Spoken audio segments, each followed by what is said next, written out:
அனைவருக்கும் வணக்கம்.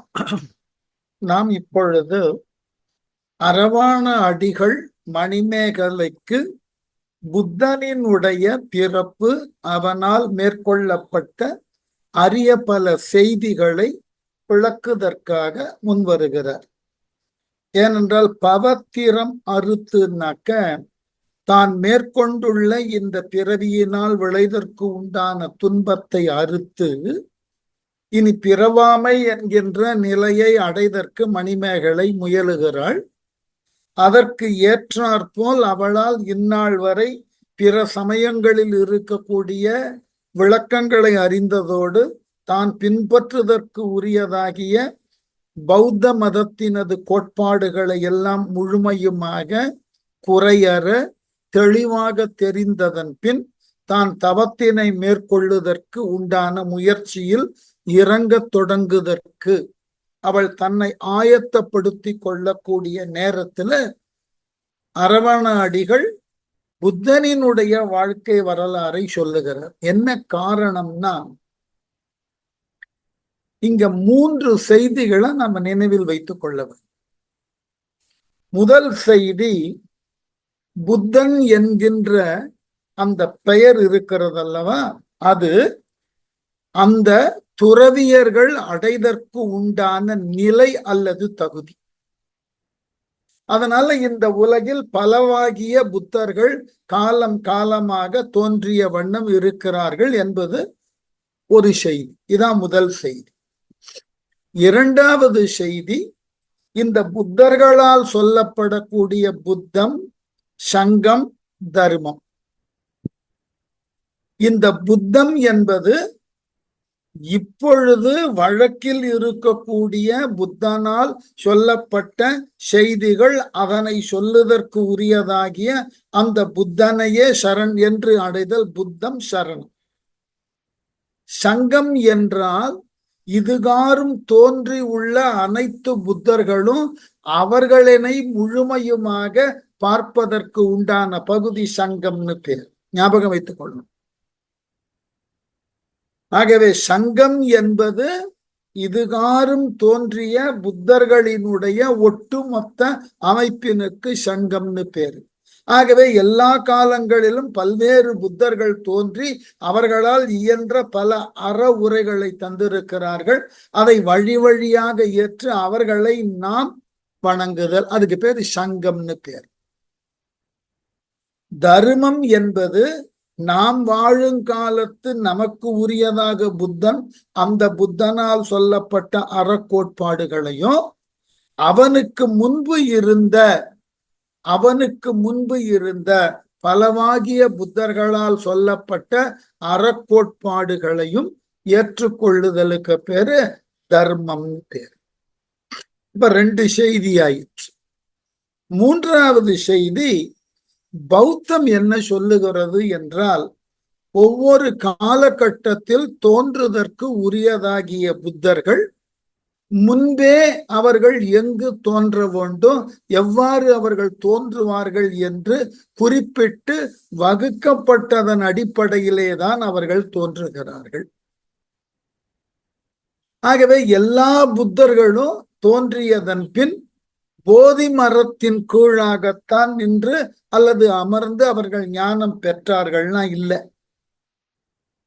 நம்முடைய வாழ்க்கையில நாம இந்நாள் வரை பௌத்த மதத்துல பார்த்து கொண்டிருக்கக்கூடிய புத்தராகிய சித்தார்த்தன், புத்தன் ஆகுதற்கு அவன் தேர்ந்தெடுத்த மரம் எது என்றால் போதி மரம். அதற்கு முன்பு தோன்றின புத்தர்கள் நாவல் மரத்தின் கீழாக அமர்ந்து சிலர் ஞானம் பெற்றிருக்கிறார்கள். சிலர் பூவரச மரத்தின் கீழாக நின்று ஞானம் பெற்றிருக்கிறார்கள் என்று பாலி மொழியில புத்த மதத்தை பற்றி சொல்லப்பட்ட நூல்கள்ல விரிவாக எழுதப்பட்டிருக்கின்றது. அதனால இந்த புத்தன் என்று நாம இன்று யாரை ஏற்றுக்கொள்ளுகிறோமோ, கௌதம சித்தார்த்தன் என்று சுத்தோதன வம்சத்தில் பிறந்தவனாகிய, லும்பினி தேசத்தில் பிறந்தவனாகிய அந்த சித்தார்த்தன் புத்தன் ஆனதை அதனை மட்டுமே நாம் இங்கு ஏற்கக்கூடிய நிலையில் இந்த இலக்கியத்தில் கற்க இருக்கிறோம். ஆகவே இந்த 3 செய்தியை இந்த பகுதியிலிருந்து நாம் புதியதாக தெரிந்து கொள்ள வேண்டும். பல புத்தர்கள் தோன்றுவார்கள். புத்தன் என்பது அவர்கள் அடையக்கூடிய அந்த உயர் தகுதி. போன வகுப்புல கூட நான் சொன்னேன், சங்கர மடத்தில் இருக்கக்கூடிய தலைமை துறவிக்கு சங்கராச்சாரியார் என்று பெயர் வைத்தது போல, இது போன்று பௌத்த மதத்துல அதனுடைய தலைமை பொறுப்பில் இருக்கக்கூடிய ஒருவருக்கு பெயர் புத்தர். இன்றைக்கு எல்லா மதங்கள்லையும் பார்க்கலாம். ரோமன் காத்தலிக்க மதத்துல கார்டினல்களுள் யாரேனும் ஒருவர் போப் என்று பட்டம் சூட்டப்படுவார்கள். அவரினுடைய இயற்பெயர் மாற்றப்பட்டு அந்த போப் என்கின்ற தகுதிக்கு உரியதாகிய ஒரு புது பெயர் கொடுக்கப்படும். ஆனால் போப் என்பது அந்த ரோமன் காத்தலிக்கத்தினுடைய தலைமை பொறுப்பில் உள்ள குருவினுக்கு பெயர் போப்பு தான்.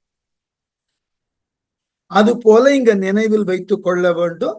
அது போல புத்தர்கள் சங்கம் என்ற சொல்லானது இதுகாரும் தோன்றிய அனைத்து புத்தர்களினுடைய சேர்ப்பு அல்லது அனைவரும் சேர்ந்து இருக்கக்கூடிய அமைப்பு சங்கம். அதன் பிறகு தர்மம் என்பது காலம் காலமாய் தோன்றிய புத்தர்களும் நம் காலத்திலே இருந்த புத்தனும் சொல்லப்பட்ட அல்லது அவர்கள் சொல்லி சென்ற அறம் அல்லது அவர்களால் சொல்லப்பட்ட ஒழுக்கம், இவைகளுக்கு பேரு தர்மம்னு பேர். இந்த 3 நிலையை தெரிந்து கொண்டு இனிமே இந்த பகுதிக்குள்ள எங்க இருந்து தொடங்குறோம்? புத்தம் தன்மம் சங்கம் எனும் முத்திர மணியை மும்மையின் வணங்கி, மும்மையின் வணங்கி 3 முறை வணங்கி. அதனால்தான் புத்த மதத்தை எடுத்து பார்த்தீங்கன்னா புத்தம் சரணம் கச்சாமி, சங்கம் சரணம் கச்சாமி, தர்மம் சரணம் கச்சாமி என்று 3 முறை சொல்லுவார்கள். ஆகவே மும்மையின் வணங்கி சரணாகதினா அந்த புத்தனே தனக்கு அடைக்கலம் என்று எண்ணி சரண் சென்று அடைந்த பின், அடைக்கலம் அடைந்ததன் பின் இனிமே என்ன சொல்லுகிறார் அரவாண அடிகள்? இந்த புத்தனின் வாழ்க்கை வரலாறை சொல்ல போகிறார். எந்த புத்தன்? நம் காலத்திற்கு தெரிந்த கௌதம சித்தார்த்தன் புத்தனானதை சொல்ல போகிறார்.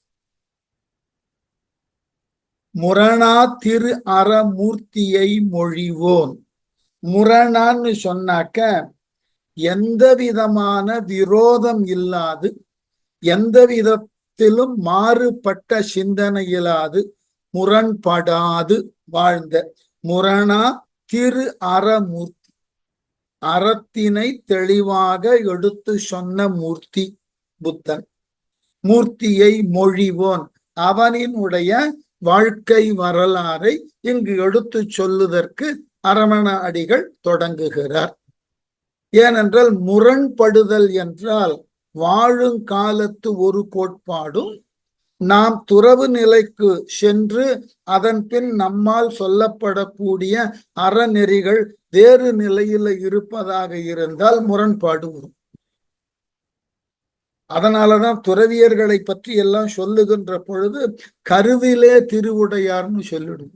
அவர்கள் தோன்றும் காலத்தே அந்த ஒழுக்கத்தின் வடிவாக இருந்து அவர்கள் வளரும் காலத்தில் அந்த ஒழுக்கங்களை பின்பற்றி பின்னர் அவர்கள் துறவு நெறியிலே நின்று உலகினுக்கு அறிவுரை சொல்லுகின்ற பொழுதோ அறவுரை சொல்லுகின்ற பொழுதோ அதே போன்றதாகிய ஒழுக்கத்தில் நிற்றல், முரண் இல்லாது நிற்றல். முரண்பாடு இருக்கக்கூடாது. அந்த முரண்பாடு இருந்தது என்றால் உங்களால் துறவு நெறியிலே நிற்க முடியாது. அதை சமூகம் ஏற்காது. இதை நாம நம்முடைய புராணங்கள்ல நிறைய பார்க்கலாம். நமக்கு மிக ரொம்ப அழகாக தெரிந்த ஒரு துறவியை அப்படித்தான் சொல்லுவார்கள். யாருன்னா விஸ்வாமித்திரர். தொடக்கத்துல மன்னனாக இருந்தவர் அவர். கௌசிகன் என்கின்ற மன்னனாக இருந்தவர்.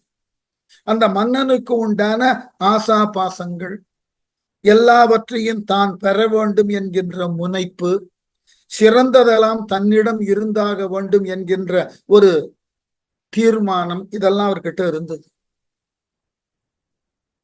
இருந்ததன் பின்னும் அவர் துறவியானதற்கு வழிவகை செய்ததன் பின்னும் துறவியினால் பல அரிய ஆற்றலை பெற்றும் அவைகளை கூட அவர் முறையாக பயன்படுத்தாமல் தான் மன்னன் என்கின்ற சிந்தனையோடேயே இருந்ததினால் முரணாக அந்த தவத்தின் பயனை அவர் பிறருக்கு கொடுத்தார்.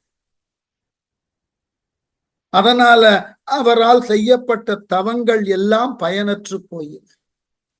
இறுதியில இந்த உண்மையை தெரிந்து கொண்டதன் பின் அவர் மேற்கொண்ட தவத்தினால் தன்னையே எரித்ததினால்தான் அவருக்கு அந்த பிரம்ம ஞானி என்கின்ற ஒரு தகுதியானது, பிரம்ம ரிஷி என்கின்ற பட்டமானது வந்து சேர்ந்தது என்று பார்க்கிறோம். அதனால இதுக்கு பேர் தான் முரண்பட நிற்றல்னு பேர். செய்தது தவம்தான், பெற்றது வரம்தான். ஆனால் பழைய வாசனை மன்னனாக இருந்து துறவியானதினால் பலவற்றை மன்னனை போல் முடிவெடுக்க, ஏன் என்னால் முடியாததா என்ற ஆணவத்தோடு மன்னனாக நின்று முடிவெடுத்தார் தவசியானதற்கு பிறகும். அதனாலதான் அவருக்கு பல்வேறு விதமான இடர்பாடுகள் வந்தன. ஆகவே முரண்படாது இருக்கும். ஒழுக்கத்தை கற்றுக்கொள்வதில் பெரிய சிக்கல் ஏதும் கிடையாது. ஒரு ஒழுக்கத்தினுடைய அடிப்படையை புரிந்து கொள்வதில் குழப்பமே இருக்காது. ஆனால் அந்த ஒழுக்கத்தை அது சொல்லிய வழியிலேயே கடைபிடிக்க வேண்டும் என்றால் அங்குதான் முரண்பாடு. எல்லோராலும் அது நடவாத விஷயம். எல்லோராலும் அந்த மாதிரி செயல்பட முடியாது. அதனாலதான் ஒரு சில துறவிகளை மட்டுமே நாம பார்க்கிறோம் சமூகத்துல. ஏனென்றால் துறவு என்று சொன்னால் அதற்கு உண்டானதாகிய ஒழுக்கங்கள் எவையோ அதை மட்டுமே எந்த விதமான, ஆங்கிலத்துல சொல்வது போல, காம்ப்ரமைஸ் பண்ணிக்காம அதனையே தொடர்ந்து செய்யணும். பெரிய சிக்கல் இதெல்லாம்.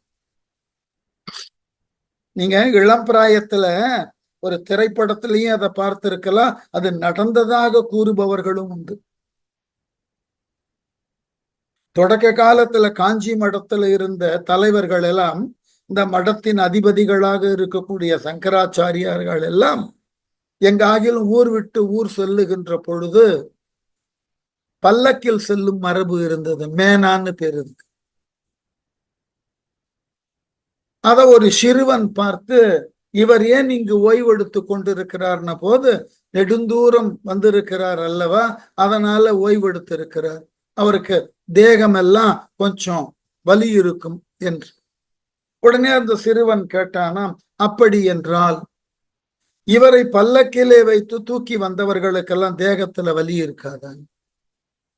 இந்த சிறுவன் கேட்ட கேள்வியினால் ஈர்க்கப்பட்ட சங்கராச்சாரியார் தான் இனி பல்லக்கில் ஏறுவதில்லை என்ற முடிவிற்கு வந்தார். அப்போ முரண்பட நிற்றல், வேற வழியில் துறவு நெறியிலேயே அந்த மாதிரி வந்துடும். சில நேரங்கள்ல ஒன்றும் வேண்டாம், எல்லாம் படிக்கிறோம், இனிய உளவாக இன்னாத கூறல் கனி இருப்ப காய் கவர்ந்தற்று என்று. எல்லா சூழ்நிலையிலும் நம்மால் இனிமையாக பேச முடிகிறதா? இல்ல.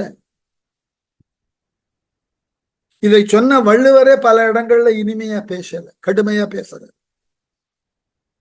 அப்போ எல்லா சூழ்நிலையிலும் இனிமையாக பேசுதல் என்பது அதை ஒரு தவமாக செய்தவர்களுக்கு தான் கையகப்படும், இல்லைன்னா முடியாது. ஆகவே இனிமையை மட்டுமே பேச வேண்டும்னு சொல்லி மாறுபட்ட நிலையில முரணாக சில நேரங்கள்ல கோபமாக பேசி விடுகிறோம். அப்பொழுதுதான் தெரிகிறது முரண்பட்ட நிலையில் இருப்பதுதான் மனித வாழ்க்கை. இந்த முரண்பாடுகளுக்கு அப்பாற்பட்டு நிற்பதுதான் துறவியர்களும் ஞானியும். இதையே மீண்டும் விஸ்வாமித்திரத்தை போய் சொல்லலாமே. விஸ்வாமித்திரர் அரியதாகிய பல தவங்கள் செய்து வரங்கள் பல பெற்று என்ன பண்ணார்? தொடக்கத்துல தன்னால் எதிர்க்க முடியாத வசிஷ்டரை தான் மீண்டும் எதிர்க்க வேண்டும்னு வந்தார். வசிஷ்டர் ஏதொன்றும் செய்யல. விஸ்வாமித்திரரால் எரியப்பட்ட எல்லா விதமான அஸ்திரங்களுக்கும் மாற்றாக வசிஷ்டர் எதுவுமே செய்யல. தன் கையில் இருந்த தண்டத்தை நிறுத்தினார். எல்லா அஸ்திரங்களும் அதன் முன் பயனற்று போயிற்று. ஒரு முறை கூட வசிஷ்டர் திருப்பி தாக்கல. அதுதான் வசிஷ்டரை மிகப்பெரிய பிரம்ம ரிஷியாக காலம் காலமாக வைத்திருக்கிறது. தன்னை எதிர்க்க வருகிறான், தன்னை அழிக்க வருகிறான், தன்னோடு போட்டியிட கருதி நிற்கிறான். எதுவாக இருந்தாலும் தான் தானாக நிற்று. இதுதான் துறவினது உச்ச நிலை. அதனால்தான் வள்ளுவர் சொன்னார், தவம் செய்வார் தன் தொழில் செய்வார். நீ தவசியாக இருக்கிறாய் என்றால் உனக்கு வகுக்கப்பட்ட தொழிலை மட்டுமே நீ தொடர்ந்து செய்ய வேண்டும். அதனால் பலன் கிடைக்கிறது, கிடைக்கவில்லை. என தவ தொழில் என்பது ஒரு முறையான தொடர்ச்சியாக செய்யப்படக்கூடிய ஒன்று. அதுக்கு ஹார்ட் ஒர்க்கிங் தான் அடிப்படை, ஸ்மார்ட் ஒர்க்கிங் அடிப்படை இல்லை. ஸ்மார்ட் ஒர்க்கிங் என்றது திறமையாக வேலை பார்த்தல் என்பது வாழ்க்கை முறைக்கு தேவை. துறவற நெறிக்கு கடின உழைப்பு தான் தேவை. ஒரே போன்றதாகிய செயலை மீண்டும் மீண்டும் மீண்டும் செய்து கொண்டே இருப்பதுதான் துறவு. துறவு நிலையில போயிட்டு நான் ஒரு ஸ்மார்ட்டான சாமியார்னு சொல்ல முடியாது. அவர் ஒரு கடினமான துறவு நெறியில நின்று துறவி ஆனார்னு தான் சொல்லணும்.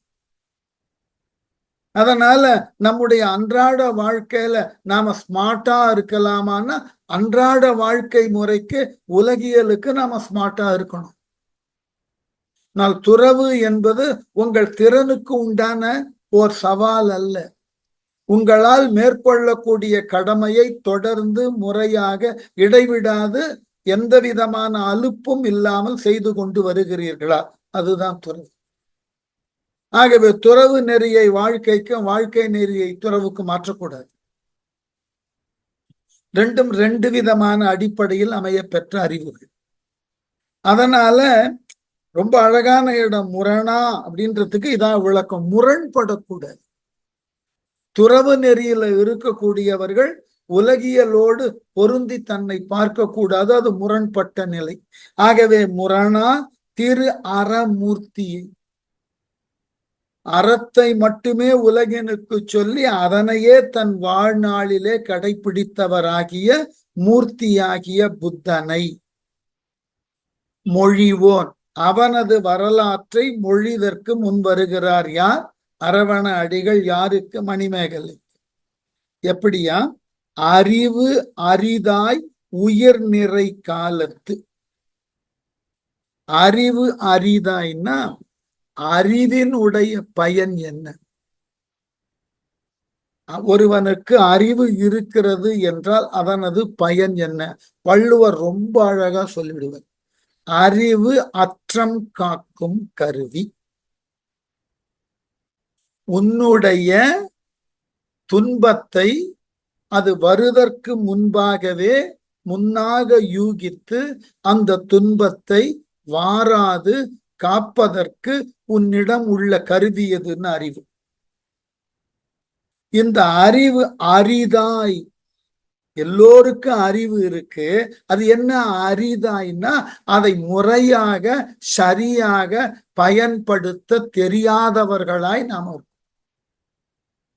இந்த அறிவின் பயன் என்ன?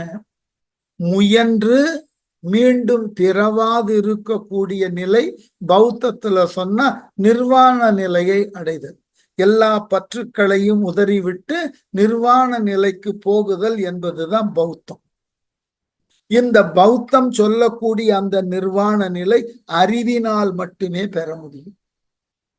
ஆகவே நமக்கு உண்டான அறிவை நாம அரிதாய், அதை என்ன செய்கிறோம்னா முறையாக பயன்படுத்தாமல் விட்டு.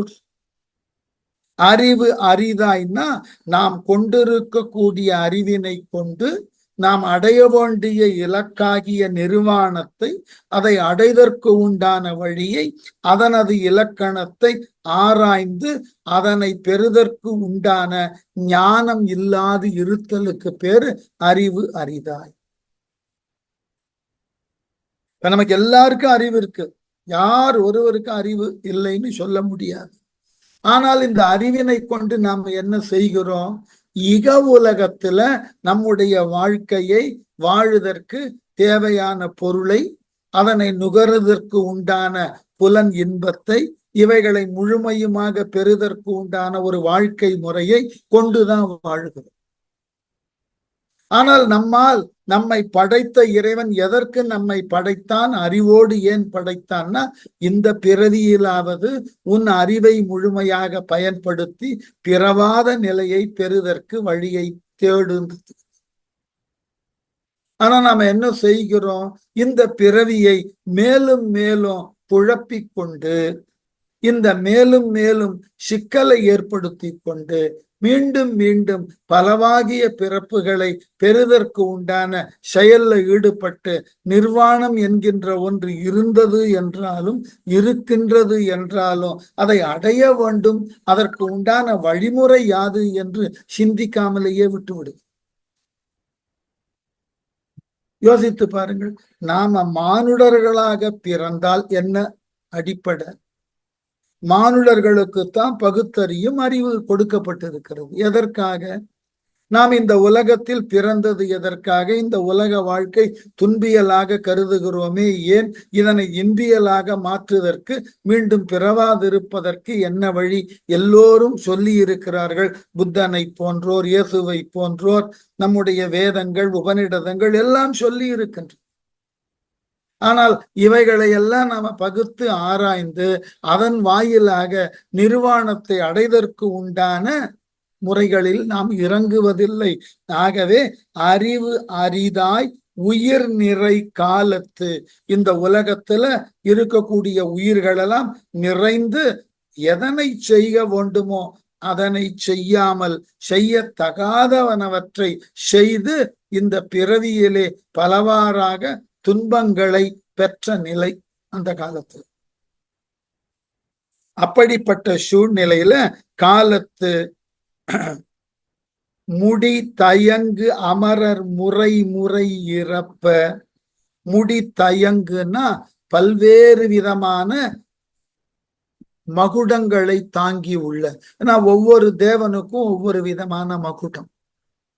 ஆகவே முடி தயங்கு அமரர், பலவேறுபட்ட மகுடங்களை தாங்கி இருக்கக்கூடிய தேவர்கள் முறை முறை இறப்ப.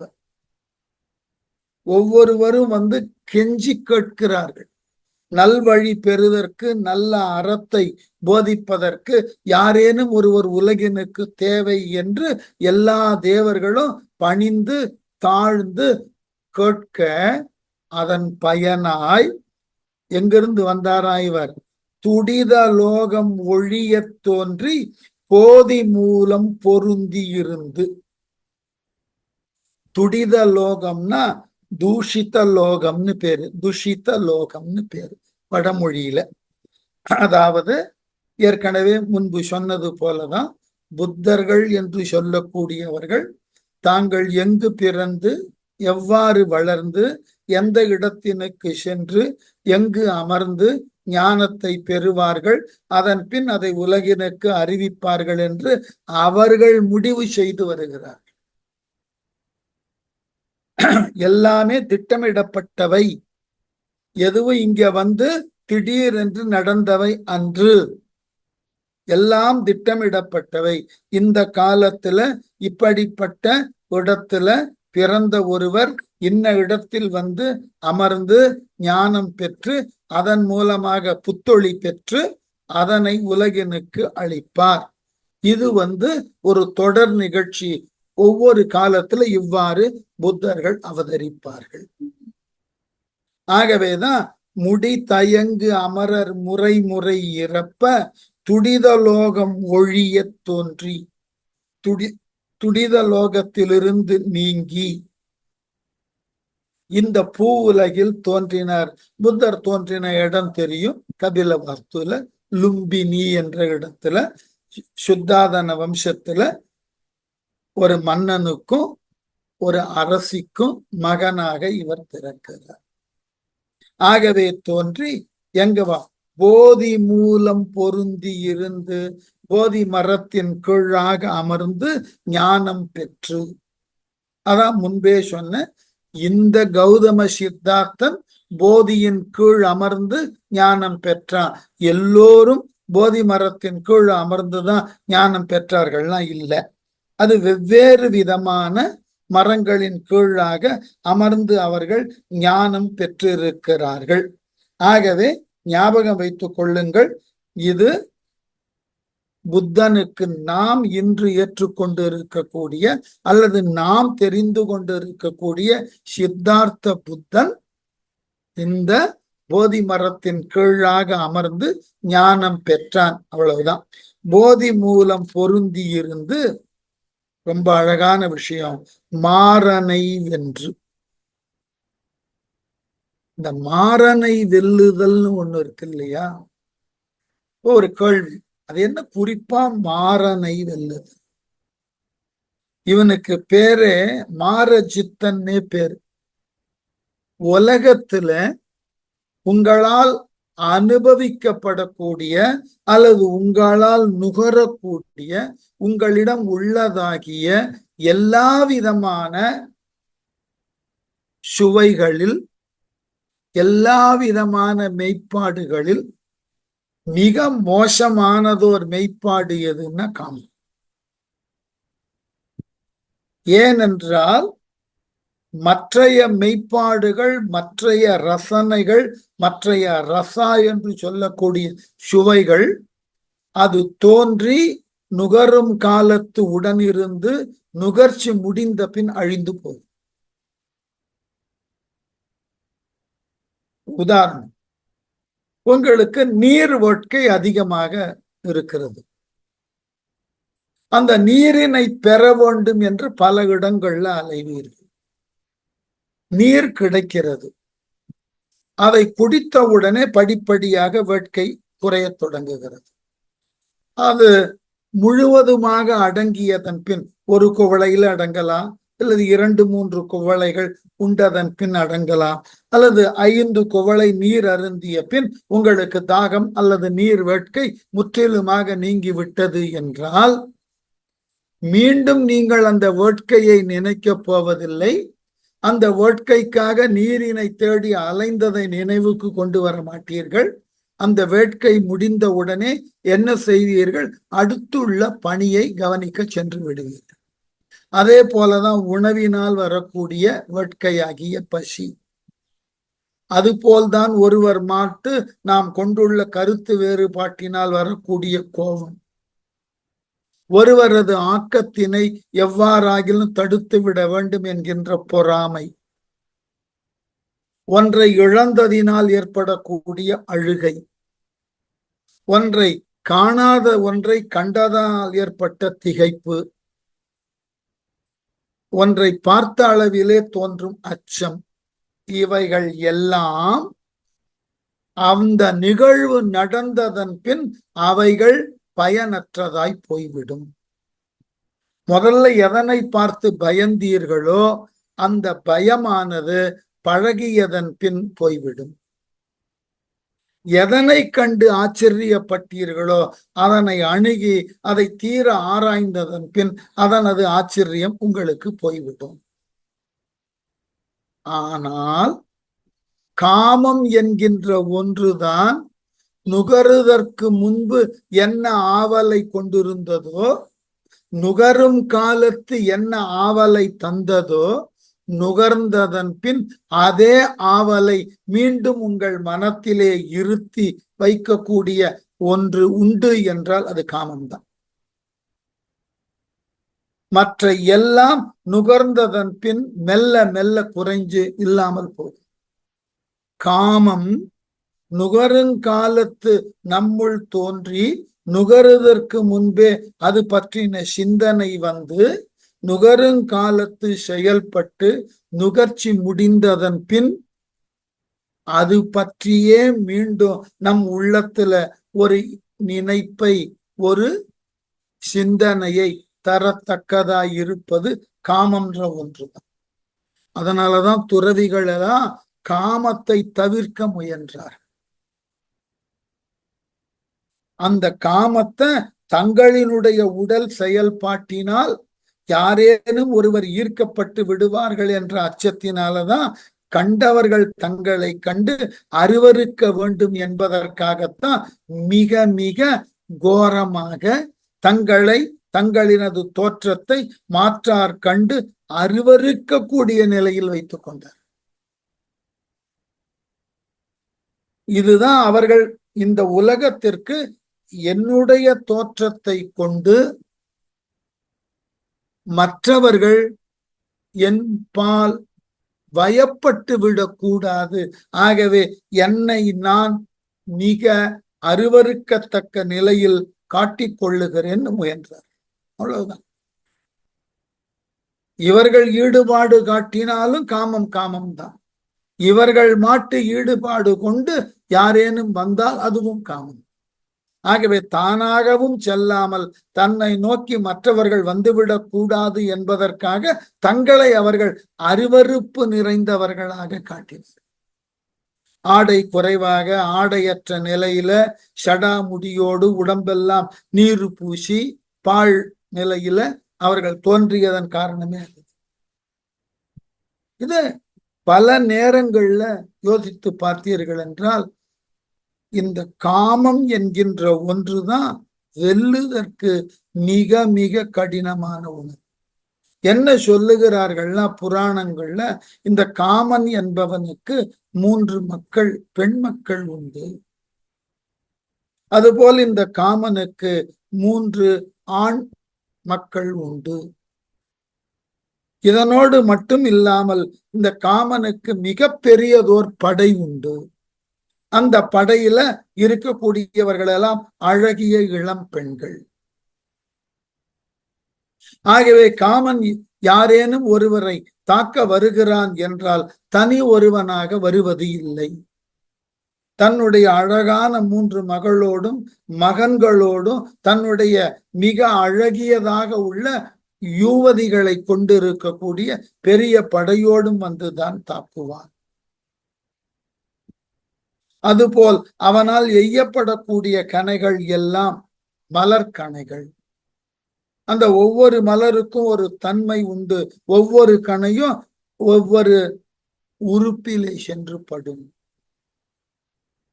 அதாவது நெற்றியில படும், கபோலத்துல படும், கழுத்துல படும், மார்பில் படும், வயிற்றில் படும். இந்த 5 விதமான அம்புகள். 5 விதமான செயல்பாடுகளை செய்தற்கு நம்மை தூண்டும். ஆகவே இந்த காமம் என்பது மிக கொடுமையானது. அதை வெல்லுதலும் அதை கடத்தலும் என்பதுதான் ஞானத்தின் வெளிப்பாடாக அன்று கருதினார்கள் என்று புத்த மதம் தோன்றிய காலத்தில். மாரனை வென்று வீரன் ஆகி, அதனால்தான் புத்தனுக்கு மாரஜித்தன்னு பேரு. மாரன்னா மன்மதன். மன்மதனை வென்றவன். இந்த ஜித்தன்ற சொல்லு நமக்கு ரொம்ப இயல்பான சொல். இந்திரஜித்தன், இந்திரனை போர்க்களத்திலே வென்றவன் ராவணது பையன். அதுபோல் மன்மதனை வென்றவன். காமனை வென்றோன் மகாவீரருக்கும் பெயர், புத்தனுக்கும் பெயர். ஆகவே நம்முடைய தத்துவங்கள்ல தான் இல்லறம் என்பது மிக தெளிவாக ஏற்கப்பட வேண்டியது. காமத்தை கொண்டு பலவற்றை சாதித்து அதன் பின் துறவற நெறிக்கு செல்ல வேண்டும் என்று நம்முடைய வேதங்களும் உபநிடதங்களும் வற்புறுத்துகின்றன. ஆனால் இவைகளுக்கு மாறாக வந்த பௌத்தம் நீ எந்த நிலையிலும் மன்மதனால் தரப்படக்கூடிய காமத்தின் பயப்படக்கூடாது. இது அவர்கள் கோட்பாடு. சமணமும் அதே. அதனாலதான் ஒரு படி மேல போய் இந்த சமணமும் பௌத்தமும் இந்த காமம் பற்றின சிந்தனையை தரத்தக்கதாக இருக்கக்கூடிய இனிய இசை, நல்லதோர் ஓவியம், நல்ல நறுமணமிக்க பொருள்கள், இவைகளையெல்லாம் நீங்கள் ஏற்றுக்கொள்ளக்கூடாது. இவைகளினால் உங்கள் உள் சிற்றின்பம் பத்தின எண்ணம் தோன்றும் அஞ்சினார்கள். அதனால மாறனை வென்று வீரனாகி குற்றம் 3.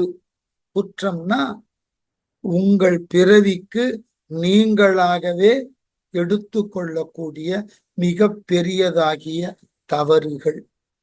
காமம், வெகுளி, மயக்கம். இந்த 3ம் தான் ஒரு மனிதனை மனிதனாக இருக்க ஒண்ணாமல் தடுக்கின்ற காரணிகள். ஒன்று காமம். இப்ப அவ்வளவு நேரம் அதை பத்தி தான் சொன்னோம். வெகுளின்னா கோபம். இந்த கோபம் இருக்கிறதல்லவா, அந்த கோபம் என்கின்ற உணர்வு உங்களை மானுட தன்மையிலிருந்தே மாற்றி உங்களை மிக கொடியதோர் நிலையில கொண்டு போய் நிறுத்தும். இப்ப நான் பலமுறை சொல்லியிருப்பேன், நமக்கே அதிகமாக கோபம் வந்தால் என்ன சொல்லுவோம் நம்மை சார்ந்தவரிடம்? இதற்கு மேலும் கோபத்தை உண்டு பண்ணாதே, நான் மனிதனாய் இருக்க மாட்டேன்னு நாமே முன் வந்து வாக்குமூலம் கொடுப்போம். இப்ப மனிதனாய் இருக்க மாட்டேன்னா என்ன அர்த்தம்? மனித நிலையிலிருந்து தாழ்ந்து போவாய். யார் மனித நிலையிலிருந்து தாழும்? விலங்குகள். அப்போ நம்முடைய கோபம் என்பது நாம் பெற்றிருப்பதற்கு உரியதாகிய அரியதாகிய மானுட நிலையிலிருந்து நம்மை நாமே தாழ்த்தி கொண்டு விலங்கு நிலைக்கு போயிடும், அல்லது அரக்க நிலைக்கு போயிடும். ஆகவே இந்த கோபத்தை தவிர்க்க வேண்டும். காமம் எந்த அளவினுக்கு உள் நின்று உங்களை அழிக்குமோ அதுபோல் கோபம் புறத்தே நின்று உங்களது முயற்சிகளை கெடுத்து. நான் பல நேரங்கள்ல கோபப்படக்கூடிய இடத்துல கூட மென்மையாக நடந்து கொண்டால் மற்றவர்களுக்கு அது ஒரு பெரிய கவலையை தரும், அச்சத்தை தரும். சொல்லியே நீங்கள் கேட்டிருக்கலாம், ஒரு தப்பு நடந்ததுன்னா நீங்கள் யாரை கண்டு அஞ்சுகிறீர்களோ அவர்கள் நிச்சயமாக உங்களை கடிந்து பேசுவார்கள் என்ற எதிர்பார்ப்புல இருப்பீர்கள். அவர் கடிந்து கொள்ளாமல் போய்விட்டால் உங்களுக்கு பெரிய கவலை வந்துடும். அவர் வழக்கம் போல கடிந்து பேசி இருந்தால் கூட பொறுத்து கொண்டு விடலாம், மௌனமாக போகின்றார். இதன் பின்விளைவு என்னவாக இருக்கும்? கவலைப்படாது. ஒருவரது கோபத்தை தடுப்பதற்கு மாற்று மருந்து கோபம் அல்ல, அமைதிதான். அதனால கோபத்தை வெல்லுதல் என்பது கடினம். நமக்கு ஏற்கனவே பழமொழி எல்லாம் உண்டு, முனுக்குன்னா மூக்குக்கு மேல கோபம். இதெல்லாம் நமக்கு தேவையற்ற ஒன்று மட்டும் ஞாபகம் வைத்துக் கொள்ளலாம். நீங்கள்லாம் கோபப்படாம இருப்பீங்களான்னு என்கிட்ட கேட்டீங்கன்னா நானும் கோபப்படுவேன், இதெல்லாம் மாற்று கருத்தெல்லாம் கிடையாது. ஆனால் கோபத்தினால் விளையக்கூடிய துன்பங்கள் என்னென்னு எனக்கு தெரியும், ரொம்ப தெளிவா தெரியும். முதல்ல நீங்கள் கோபப்படுவதினால் உங்களினுடைய தகுதியை கீழிறக்கி கொள்ளுகிறீர்கள். அதான் வள்ளுவர் சொன்னார், செல்லா இடத்து சினம் தீது, செல்லிடத்து தீய அதனின் இல்பிறன். உங்க கோபம் எங்க செல்லுபடி ஆகாதோ அங்க போய் கோபத்தை காமிக்கிறதுனால பயன் இல்லை.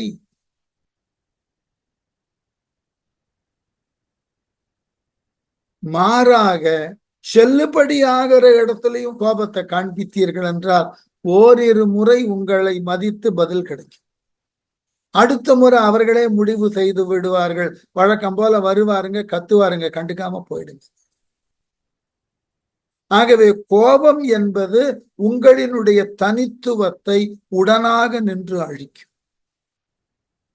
உங்களினுடைய எல்லா உயர் தகுதிகளும் உங்களிடம் உள்ள கோபம் நிச்சயமாக கெடுத்துவிடும். இன்றைக்கு பல உறவு முறைகள் விலகுவதற்கே காரணம் அது. யாரும் யாரையும் சரிவர புரிந்து கொள்ளுவதில்லை. புரிந்து கொள்வதற்கு வாய்ப்பை யாரும் கொடுப்பது இல்லை.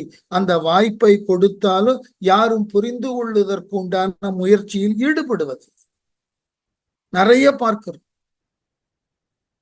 மிக பெரிய அளவுல பல நேரங்கள்ல இவற்றை பார்க்கிறோம். இந்த சினம் என்கின்ற ஒன்று ரொம்ப அழகா எழுதினார் வள்ளுவர்.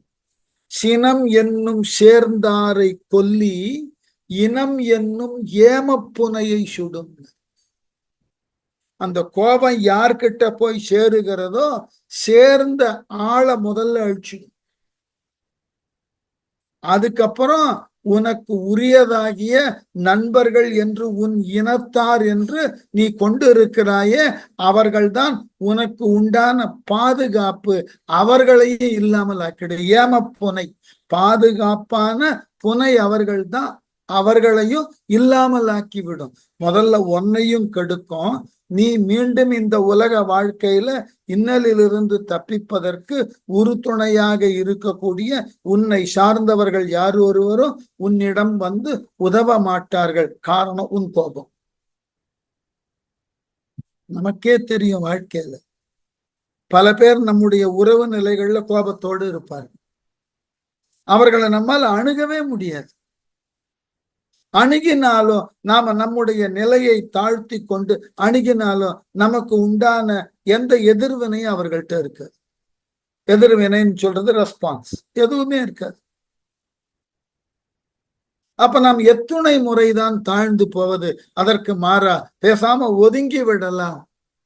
ஒதுங்கிட்டு இப்படித்தான் பல உறவு முறைகளை விட்டு நாம விலகி நிற்கிறோம். நமக்கேம்பா வம்பு? அங்க போய் நான் ஏதாவது சொல்லுவேன், அவன் ஏதாவது புரிஞ்சுக்கிட்டு கத்துவான். தேவையா எனக்கு? ஒதுங்க. இன்றைய உலகம் மிக பெரிய அளவில் சுருங்கி போனதற்கு காரணம் இதுதான். ஒருவரை ஒருவர் முறையாக புரிந்து கொள்ளாமல் ஒருவர் மாட்டு ஒருவர் கோபம் கொள்ளுதல். இந்த கோபம் மாற்றாரிடம் மட்டும் இல்லை, நம்மை சார்ந்தவர்களிடமே காட்டக்கூடிய நிலையில அளவுக்கு மீறி அந்த கோபத்தை காட்டினால் நமக்கு உரியவர்கள் கூட நம்மை விட்டு விலகுவார். நான் வேடிக்கையா சொல்றது உண்டு. இப்போ எனக்கு உடனே மேற்கோள்னா என்னுடைய பேத்தி தான் சொல்லுவாள். நான் எதுக்காவது அவளுடைய தாய் கோபப்பட்டால் பேத்தி உடனே சொல்லுவோம், இந்த மாதிரி கோபப்பட்டு மூஞ்ச வச்சுக்கிறது எனக்கு பிடிக்கல. ரொம்ப அழகான விளக்கம். எங்கிருந்து கற்றுக்கொண்டாலோ தெரியாது, எனக்கு பிடிக்கல.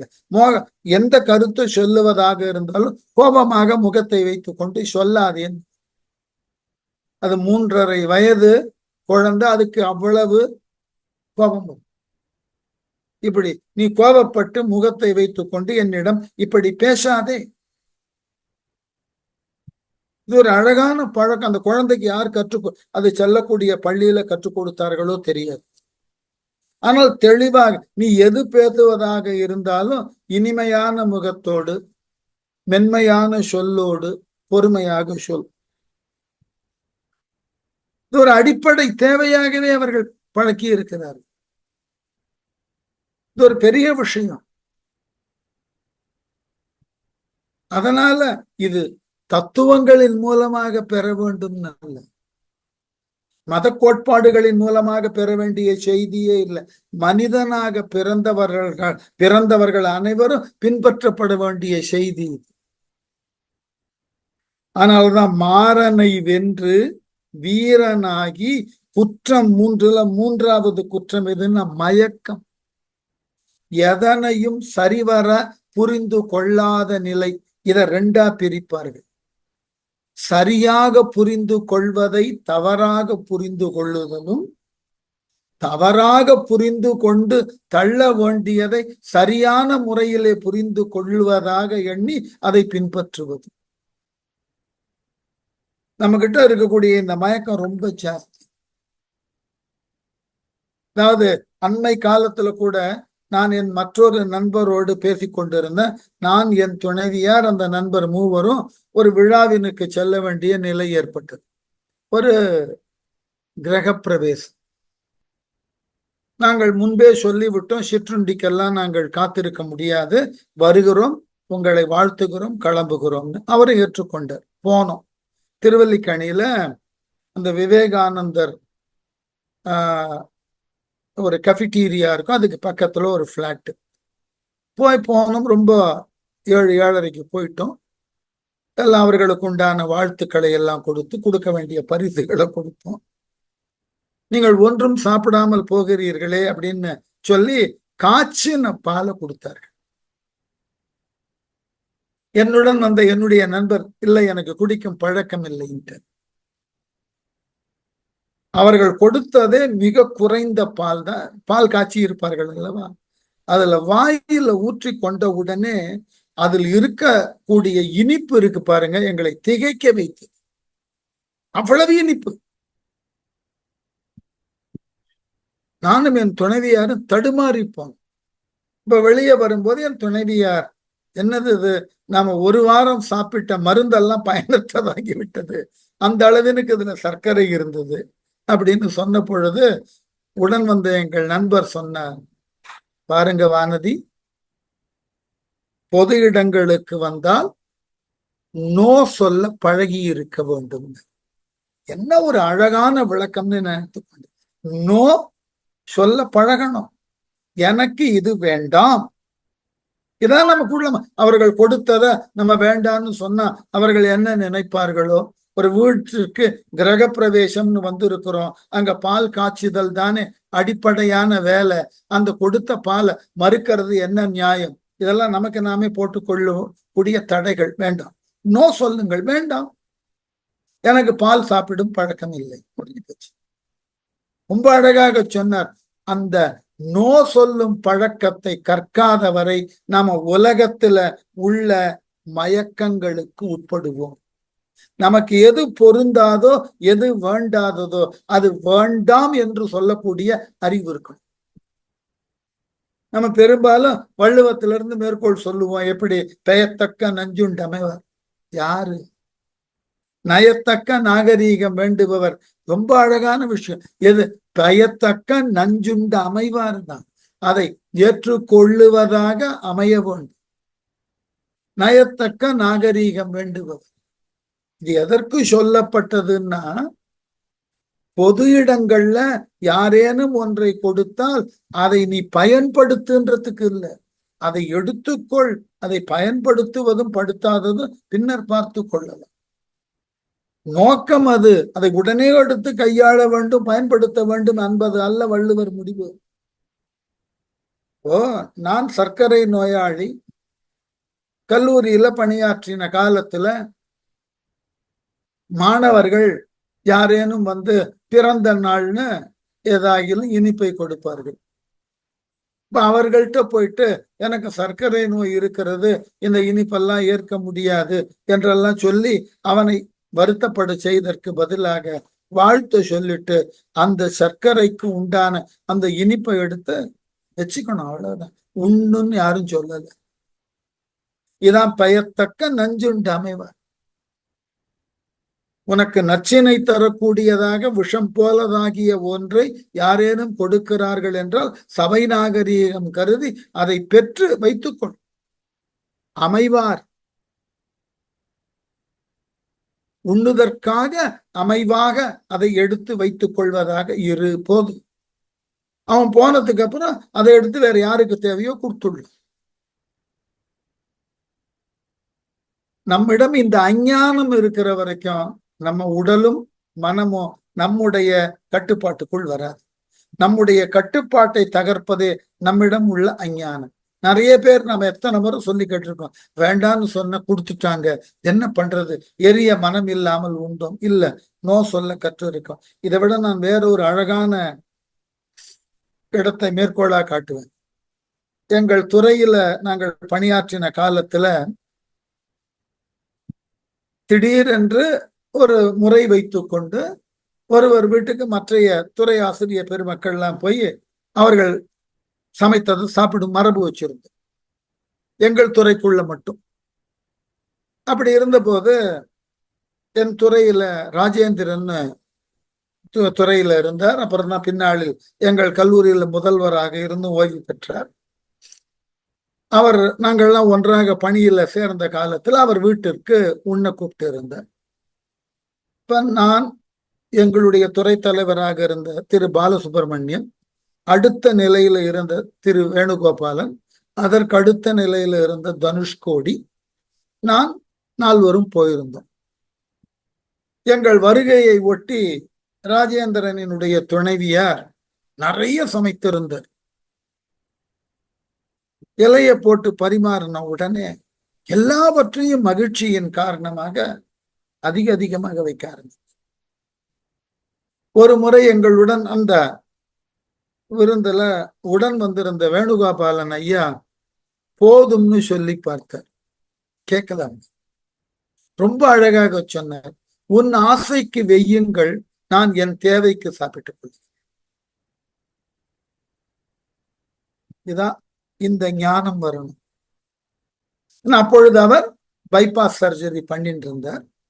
அதனால ரொம்ப அழகா சொன்னார். நீங்கள் உங்கள் ஆசைக்கு வேண்டுவதை எதை வேண்டுமானாலும் இலையில் வையுங்கள், நான் என் தேவைக்கு உண்டானதை உண்டுவிட்டு மற்றவற்றை எல்லாம் அப்புறமாக எரிந்து விட.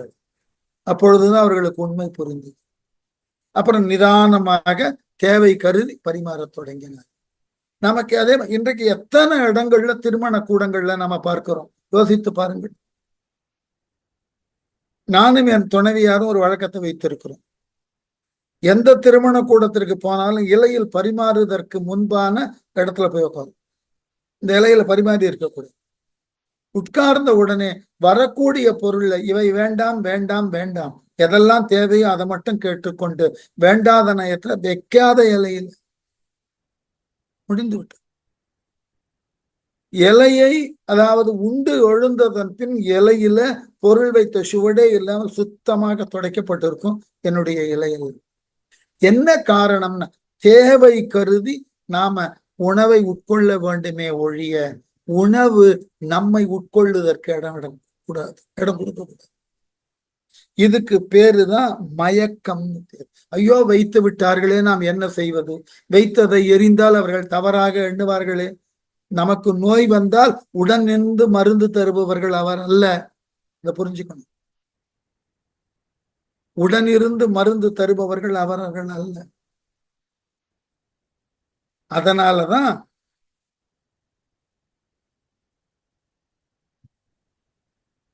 ஆகவே மூன்றும் மாறனை வென்று வீரனாகி குற்றம் மூன்றும் முற்ற அறுக்கும். வார்த்தையை கவனிக்கும்.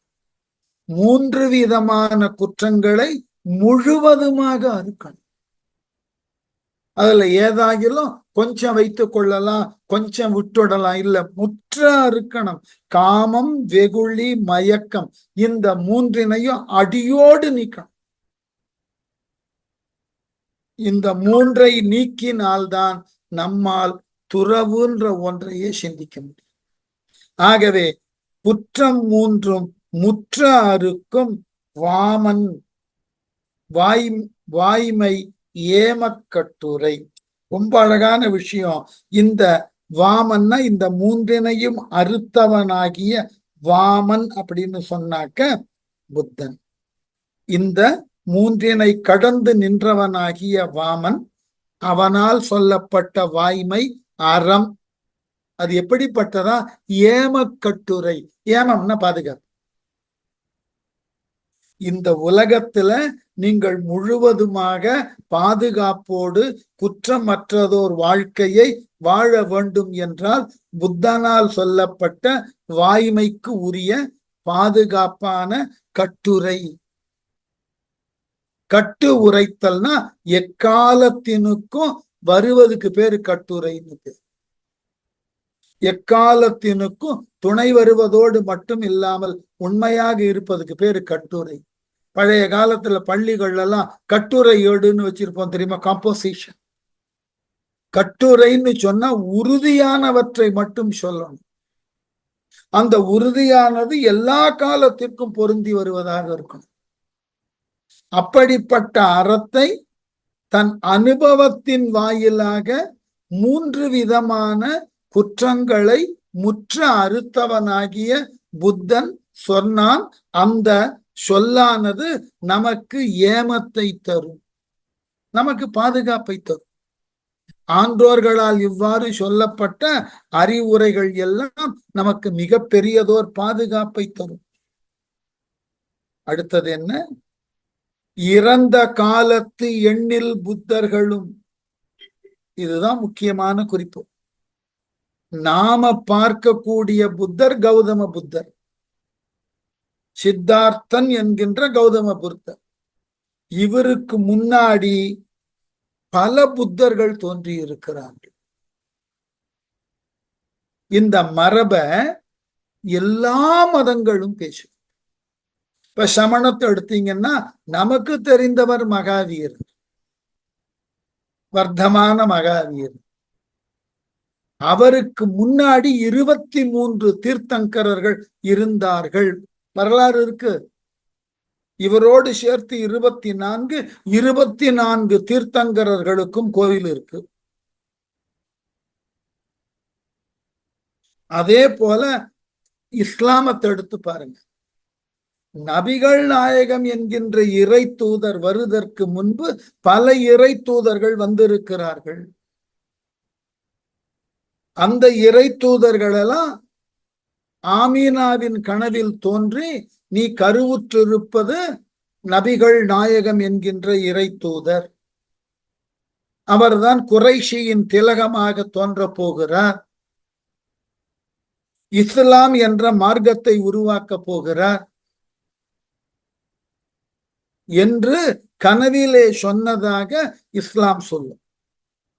பல தூதர்கள் வந்து. அதே போல கிறிஸ்துவத்தை எடுத்துக்கொண்டீர்கள்னா கேட்கவே வேண்டாம், ஒரு 250 தலைமுறை வரிசையாக சொல்லப்படும். எடுத்து பார்த்து விவிலியத்தினுடைய பழைய ஏற்பாட்டினுடைய முதல் பகுதி எடுத்து பாருங்கள், தெரியும். இன்னாருக்கு இவர், இன்னாருக்கு இவர், இன்னாருக்கு இவர் என்று வரிசையாக சொல்லி இப்பொழுது இருக்கக்கூடிய கிறிஸ்துவம் எங்கிருந்து தொடங்குகிறதுன்னா மோசஸ்ல இருந்து தொடங்குகிறது. அதற்கு பின் வந்த இயேசுநாதர். இப்படித்தான் அவர்கள் பகுக்கிறார்கள். அதே போல வேத ஆகமங்களை எடுத்தீர்கள் என்றால் எந்தெந்த ரிஷிகளுக்கு யாரெல்லாம் மகனாக பிறந்தார்கள். இப்ப பார்க்கிறோம், ராவணனை சொல்லும் போது கூட என்ன சொன்னோம்? ராவணனது தந்தை விச்சிரவசு, அவனது தந்தை புலஸ்தியர், அவரது தந்தை பிரம்மன், பிரம்மனது தந்தை நாராயணன். இந்த மரபு ரொம்ப முக்கியம். ஏன் என்றால் எந்த ஒரு மதத்தின் கோட்பாடும் அதனை சொல்லியவர்கள் எத்தகைய தொன்மையோடு எந்த காலங்களில் இருந்து சொல்லி வருகிறார்கள் என்ற உண்மை தெரியும். அப்பொழுதுதான் அந்த மதம் பற்றின சிந்தனையும் அந்த மதத்தில் சொல்லப்பட்ட சிந்தனைகளும் நமக்கு ஏற்புடையனவாக இருக்கும். எப்படி விளக்கம் கொடுக்கிறார் பாருங்க. இந்த செய்தியை எங்க பார்க்கலாம்னாக்க புத்த ஜாதக கதையில இருக்கு. நம்முடைய இதிகாசமான ராமாயணமும் மகாபாரதமும் கூட புத்த ஜாதக கதையில் இடம் பெற்றுள்ள கதைகள் தாம். அத பின்னாளிலே இலக்கிய தகுதிக்கு எழுதியவர்கள் வால்மீகி, வியாசர். இதெல்லாம் புத்த ஜாதக கதைகள்ல சொல்லப்பட்டவைதான். ஏன்னா நமக்கே தெரியும், கொஞ்சம் நம்ம மதங்களுக்கு அப்பாற்பட்டு போய் இதை பார்க்கணும். பொதுவாக ஏன்னா வால்மீகி ராமாயணம் எப்ப எழுதப்பட்டதுன்னு சொல்றோம், கிமு 4ன்னு கணக்கு வைத்திருக்கிறோம். ஓரளவு ஏற்றுக்கொண்டிருக்கிறது. கிமு 400 எழுதப்பட்டது. நாம் இன்று ஏற்றுக்கொண்டு இருக்கக்கூடிய கௌதம புத்தனினுடைய காலம் எது? என்லைட்டன்மெண்ட் எப்ப ஏற்பட்டது? புத்தொளி வந்தது எப்போ? கிமு 600. அவருக்கு முன்னாடி 23 புத்தர்கள் இருந்திருக்கிறார்கள். ஒரு கணக்கு 23, ஒரு கணக்கு 27. இந்த 27 புத்தர்களுக்கு முன்பு புத்த ஜாதக கதை இருந்திருக்கு. அந்த கதையில ராமனை குறித்த கதையும் கிருஷ்ணனை குறித்த கதையும் இருக்கு. அதுதான் ஏற்கனவே சொல்லி இருக்கேன். வடநாட்டுல இருக்கக்கூடிய தசாவதாரத்தை எடுத்து பார்த்தீர்கள் என்றால் அவர்கள் சொல்லக்கூடிய அவதாரம் 10வது அவதாரம் எதுன்னா புத்த அவதாரம். மிகப்பெரிய இலக்கியத்தை படைத்தவராகிய அஷ்டபதியை எழுதின கீத கோவிந்தம் என்கின்ற அஷ்டபதின்றது 8 அடிகள் எழுதின பாட்டுக்கு நூலின் தொகுப்புக்கு கீத கோவிந்தம்னு பேர். அந்த கீத கோவிந்தத்தை எடுத்து பார்த்தீர்கள் என்றால் ஒரு பாட்டுல தசாவதாரத்துல புத்தனை பேசுகிறார். அது வடமொழிக்கு முன்பு மைத்தலி மொழியில் எழுதப்பட்ட ஒரு அழகானதோர் கிருஷ்ணனை பற்றின ஒரு அற்புதமான ஸ்ருங்கார காவி ஜெயதேவர் எழுதினார். அந்த அடிப்படையை பார்த்தால் இது ரொம்ப தொன்மையானது. இந்த புத்த மதத்துல இதெல்லாம் நான் எங்கிருந்து எடுக்கிறேன்னா அரவான அடிகள் சொன்னதை சொல்லி கொண்டு வருது. அதனால இந்த 27 பேரும் எவ்வாறு இருந்தார்கள்னா, தொடக்கத்துல தன்னாகரார், மேதங்கர், சரணங்கரர், தீபங்கரர், கௌடின்யர், பாத்தீங்கன்னா எல்லாம் நம்முடைய வேதத்துல சொன்ன முனிவர்கள் பெயர் போலவே வரும். மங்களர், சுமங்களர், ரேவத்தர், சோபிதர், சுமேதர், ஜுதாதர், பிரியதர்ஷி, பதுமோத்தாரர், நாரதர், பதுமர், அனோமதர்சி, சித்தார்த்தர், திஷ்யர், புஷ்யர், விபச்சித், சிகி, விருஷுபர், ககுந்தர், கோவகாமர், காசியப்பர். இந்த 27 பேருக்கும் சர்வஞ புத்தர் என்று கூறப்படுவர். இந்த வரலாற்றை இலங்கையில இருக்கக்கூடிய ஒரு பாடசாலையில் உள்ள சுமங்கலர் என்கின்ற ஒருவர் எழுதியிருக்கிற குறிப்பிலிருந்து பார்க்க. அப்போ இந்த புத்தர்கள் இறந்த காலத்து எண்ணில் புத்தர்கள். கடந்த காலத்துல இந்த மாதிரி இவர்களுக்கு தெரிந்தது 27 புத்தர்கள் பெயர். அதற்கு மேலும் எண்ணிக்கைக்கு உட்படாத பல புத்தர்கள் இருந்து என்ன செய்தார்களாம்? சிறந்து அருள் கூர்ந்து திருவாய் மொழிந்து இந்த உலக மக்கள் உய்ய வேண்டும் என்பதற்காக தங்களினது அருளினால் திருவாய் மலர்ந்தார்கள். தங்களினுடைய அனுபவங்களை அறமாக எடுத்து மொழிந்தார்கள் என்பதோடு நிக்கட்டும். அதை மேலும் தொடரும்.